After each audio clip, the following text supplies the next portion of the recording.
And we are live and living color here, folks, from Scimitar Studios in Denville, New Jersey. You're listening live to the Open Mic program here on BlogTalk Radio. Glad you could join us here today as we bring you this episode here live at 5:30 p.m. Eastern Time for the next hour, as we will be discussing postseason baseball, and specifically regarding the fans here in the New York tri-state area, the New York Mets, who on Saturday night, and it was a great Saturday night, clinched the division. And after 9 years of futility, 9 years of frustration, playoff collapses, September collapses, to be more specific, in 2007 and 2008, Bernie Madoff, all the stuff that went on with that, and of course, ownership problems, spending problems, everything that we could talk about with this Mets team over the years, frustration. You know about it all if you are a fan of the New York Mets or have been following the New York Mets for some time. And Saturday night was a day to cherish for the New York Mets fan, for those who have been part of this franchise over the last decade now, like a David Wright or even a Terry Collins for that matter, to finally get into the postseason. And we will welcome in a special guest right now. We have him on the line, and that is Michael Barron of MetsBlog. Michael, glad to have you on the program. Hey, how you been? I'm doing all right. How are you? Doing great. Great to have you back on. And, you know, when we last spoke, I think it was before the season, or around the start of the season, maybe a couple weeks in, and, you know, this team was off to a great start, was 13-3, and we kind of like, you know, this is great, but, you know, let's pump the brakes a little bit. You know, everyone was talking about the Nationals, the expectations that the Nationals would at some point come through and probably pull away in this division. And it was kind of a wait and see. You know, we didn't know what the Met front office was going to do. Certainly by the trade deadline, we didn't know what was going to happen with this team. And here we are now, 5 months later, for that matter, and this team has now finally clinched the division title. It's found a way to do that, especially after the moves they made the last 2 months. From your perspective, I know you're a big-time Met fan and a writer on this team. What was this moment like on Saturday for you?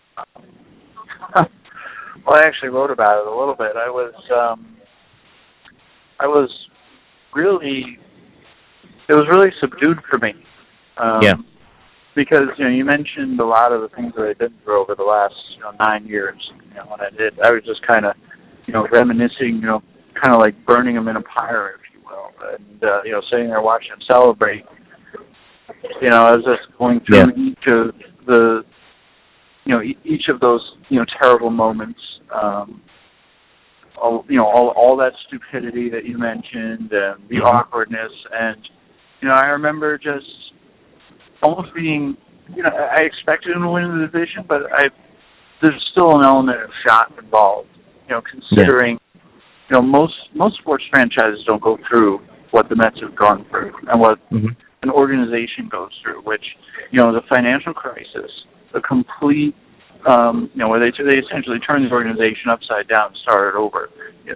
Went through a lot of awkwardness, a lot of very difficult times. They managed to persevere and, come out on top and be among the best teams in baseball. And I was just really in awe. It's not like, other Met teams. I remember in 2006 I was really excited. I remember in 2000 I was really excited and I was really pumped up. But this one was more, like you escape a fire. It really feels like. It's hard to describe for me. You've been in that burning building for so long, you actually make it out and survive and come out on top. It's remarkable. It was remarkable. It really was. I think it's like a sense of relief from the Met fan standpoint because, like we've both discussed, you've gone through, or we have gone through, the Met fan has gone through all these different kind of emotions. Sell the team, fire this guy, fire that guy, let's change the shortstop, let's change the second baseman, let's change left field, right? Anything and everything that, was a problem over the years, especially in recent years, you would hear the Met fan kind of like, oh, let's change this. And even this year, even as we're on a stretch here, the team's playing good baseball, playing .600 baseball, winning games, you still hear Met fans being like, kind of like, on the edge. Well, are they going to blow it? Are they not going to blow it? What do we have to do to make sure they don't blow it? All these kind of things, because that's what the fan has gotten accustomed. They've gotten accustomed to, I guess for lack of a better term, misery and failure for that matter, of just being kind of like the bridesmaid, but never the bride, if you will. and now you finally get to that point. You finally see the team win the division title for the first time in over almost a decade now, and it's like, did this really happen? Did we really finally do something right? You know? Well, and it's funny you say that because my wife said to me, it was even Sunday, you know, after they'd swept the Reds. Before she went to bed, she comes back in the room and she says, "By the way, I still can't believe the Mets made the playoffs." You know, and that's the thing. Like you almost can't believe it. And I think there are a lot of people that don't want to believe it. You know, they still want to swim around in Misery River, and you know, it's really a good feeling. Like, you know, it's almost like I said, they escaped that burning building, and they can officially turn the page and start a new chapter. You know, no longer, you know, do we have to talk about. I mean, there's still some people talking about how, you know, they're just going to let, you know, things go, but you know, I think for now, you know, we just have to enjoy the moment, you know, and really, you know, like I said, I think they've turned the page, and you know, better times are ahead for, you know, a while. I think they found a solution.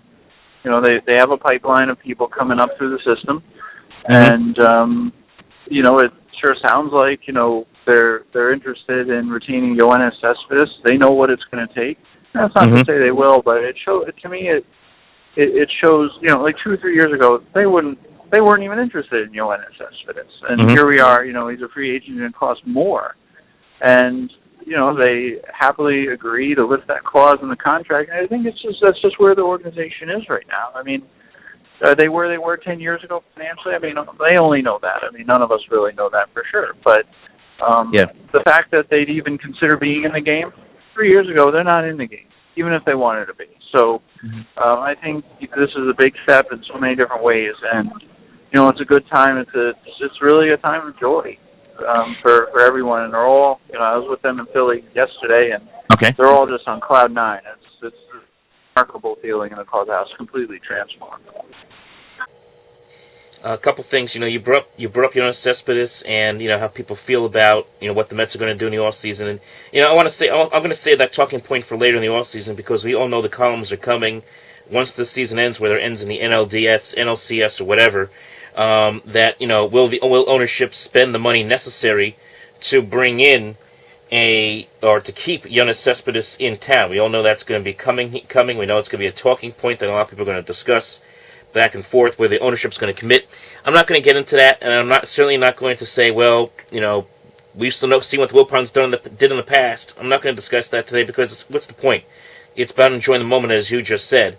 And you know, I can't imagine what that clubhouse was like, especially for those guys who have been there. You know, everyone talked about David Wright, and rightfully so, but how about like a John Neese, who had never been to the playoffs, and all he's been around is losing? Or Daniel Murphy, same thing. He's been moved around in different positions over the years, never had a chance to play every single day. You know, what was that like for those guys? Have you had an opportunity maybe to talk to a couple of those guys who have been there over the years? Well, I didn't get a chance to talk with Murph or Neese, but I talked to Wright at length, and you know, he said to me, privately, he goes, you know, I forgot how much fun this was. Yeah. And the word fun really kind of rang true, because I think he forgot. You know, you can really, you know, interpret that a number of ways. Like, okay, well, he forgot how much fun winning a division is, and you know, clinching and having the party. But I think there's more to it than that. I mean, I think he more than anybody, you know, forgot what it was like to have fun. You know, he's been, you know, the face of, you know, he stood up in front of the fire in so many different instances, whether it's the Tony Bernazard incident, the financial stuff, his own contract situation. He's played hurt. He's had to explain himself properly, and it's just, you know, there's so many people around the game that admire him for his ability to withstand that. And you know, you can see it sometimes on his face, you know, through the years, where it just looked like he wasn't having fun anymore. And you know, the David Wright that came up through the system, and the David Wright that made his debut in 2004, and you know, got really good in 2005, 2006, 2007, always was smiling. And that smile just wasn't there.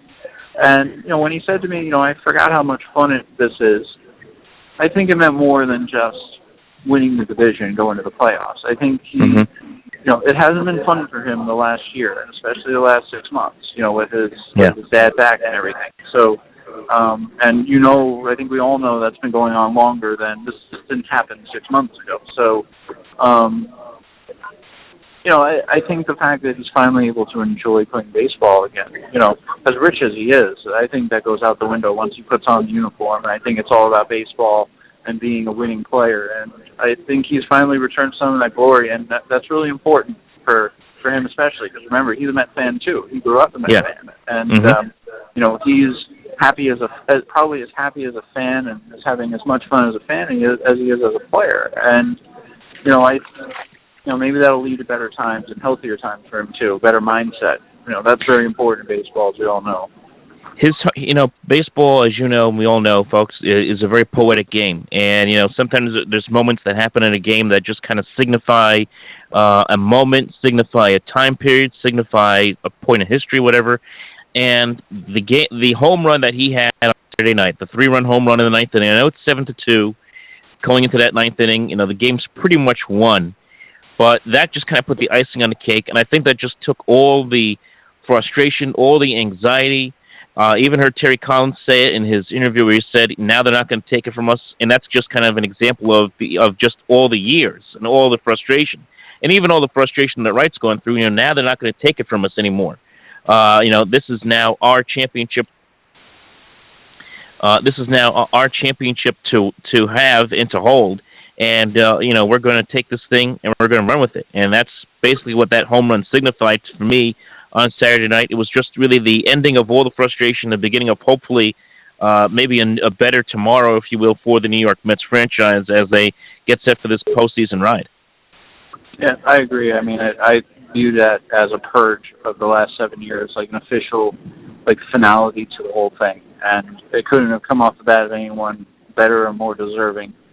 He's underrated and underappreciated, and, I hope people appreciate everything that he's been through, especially this year, which, led to so much uncertainty as to whether or not he even ever put on another uniform. And, to be able to, cap the division title with that home run was, poetic is really a good word.